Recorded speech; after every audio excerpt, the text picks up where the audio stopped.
श्री गोपाळ कृष्ण भगवान की जय। लीला नंबर 184। माईबाईची भेट, आनंदाचा संसार। माईबाई वसमत गावची, तिचा पती मेला, मुलगा मेला आणि तिची एकाईसा नावाची मुलगी विधवा झाली। दुसरी मुलगी जसमाईसा, तिला बिचारीला कावरे लागले, धनसंपत्तीही गेली, अशी दुःखीस्त झाली। मग माईबाईने ठरवले, आता एकीला पोटाशी बांधीन, एकीला पाठीशी बांधीन आणि द्वारकेला जाऊन समृद्धात उडी टाकीन। म्हणून ती द्वारकेला निघाली, पैठण पर्यंत आली। ते सारंग पंडित तिचे भाचे होते, त्यांना भेटली। सारंग पंडितांनी सांगितले, माईबाई तुम्ही द्वारकेला जात आहात तर वेरूळवरून जा, तेथे आमचे सर्वज्ञ आहेत, त्यांचे दर्शन घ्या। ती वेरूळला आली तेव्हा सर्वज्ञ बाहेर फिरून मुक्कामाच्या ठिकाणी येऊन ओट्यावर लोंबते श्रीचरण करून बसले होते। बाईसा श्रीचरण धुवत होती, अशा वेळेला माईबाई आली। सर्वज्ञांचे दर्शन झाले, आसू नारळ भेट म्हणून दिले व श्रीचरणा लागली आणि श्रीमूर्ती बघतच जवळ बसली। सर्वज्ञांपुढे आपले सर्व दुःख सांगितले। नंतर सर्वज्ञांनी बाईसा करवी चरणोदक त्यांना देवविले। जसमाईसा व एकाईसाने चरणोदक घेतले आणि माईबाई मुलाचे दुःख करू लागली। जी चांगला होता, जी गुणाचा होता, जी सर्वज्ञांनी तिचे सात्वन केले। बाई दुःख करू नका, दुःख म्हणजे पाप, दुःखामुळे नरक होतात। परत म्हणाली, चांगला होता, जी सर्वज्ञांनी म्हटले, बाई सोन्याची फळी जरी झाली तरी पण ती पोटाला बांधून पुरात जाता येत नाही, कारण फळी जरी सोन्याची असली तरी माणूस बुडणारच की। एकाच्या मताने शिर साडा पाषाणाची फळी जरी झाली तरी पोटाला बांधल्यानंतर बुडणार की।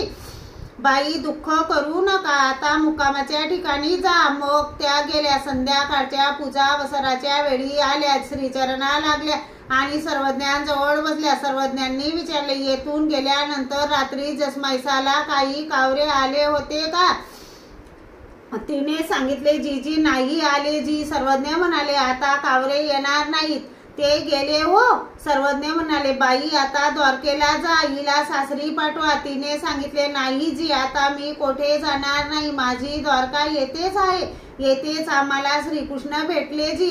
यावर सर्वज्ञांनी सोमकाताचा दृष्टांत सांगितला। चंद्राचा रश्मी करुणी शिळा पाषाण लता गुल्मे निवती परी द्रवती ना, तैसा सोम कातू नव्हे तो द्रव्ये। तसे परमेश्वराजवळ काही जीव योग्य असतात, काही अयोग्य असतात। अयोग्य जीवांना सुख स्वास्थ्य लाभते, परंतु परमेश्वराचे ज्ञान दातृत्व वर्तत नाही, तसे योग्य जीवांच्या बाबतीत नाही, त्यांना परमेश्वर ज्ञान दातृत्व करतात। सर्वज्ञांनी सांगितले, बाई हिला सासरी पाठवा ना।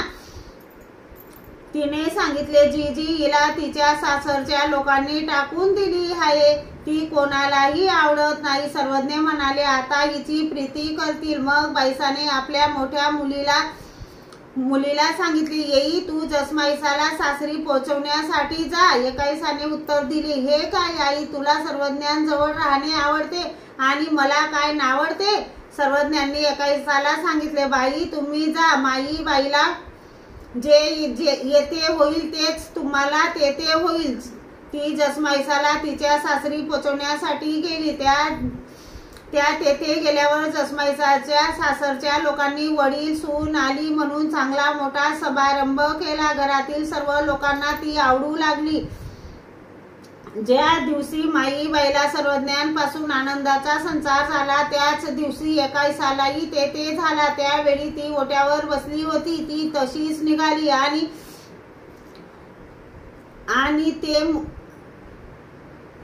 एकाईसालाही ते म्हणू लागली, जसमाईसाचे कावरे गेले आणि हिला लागले। सर्वज्ञ म्हणाले, बाई तुमची येई येत आहे। तेव्हा माईबाईने सांगितले, हे काय जी, माझी येई मी काढलेली रेघ ओलांडणार नाही। यावर सर्वज्ञ गप्प राहिले। ज्या दिवशी ती येणार त्या दिवशी पुन्हा सर्वज्ञांनी सांगितले, बाई तुमची येई येत आहे। माईबाई म्हणाली, हे काय जी, येई कशी येईल? आपण त्या दिवशीही म्हटले आणि आजही म्हणत आहात, परंतु माझी येई मी काढलेली रेघ ओलांडणार नाही। तेवढ्यात एकाईसा आली। माईबाई तिला म्हणाली, हे काय तू येई हे काय येई, तू कशी आलीस? मी आतापर्यंत सर्वज्ञांशी विरोध करीत होते, तिने सर्वज्ञांना दंडते केले. श्रीचरणा लागली. श्री गोपाळ कृष्ण भगवान की जय.